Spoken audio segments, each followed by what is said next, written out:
ирсэн бичгийг тоон гарын үсэг ашиглан шилжүүлэх. Сулганы баруун дээр дарна. Шилжүүлэх дээр дарна. Бичиг шилжүүлэх цонх нь хүлээн авах хэрэглэжийг сонгоно.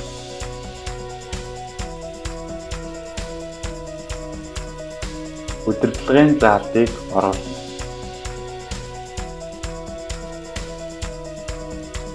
Тоон гарын үсгээр баталгаажуулахын тулд төхөөрөмжөө компьютерт холбоно. Амжилттай холбогдсны дараа түлхүүр дээр дарна.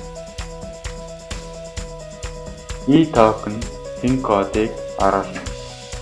Үргэлжлүүлэх дээр дарна.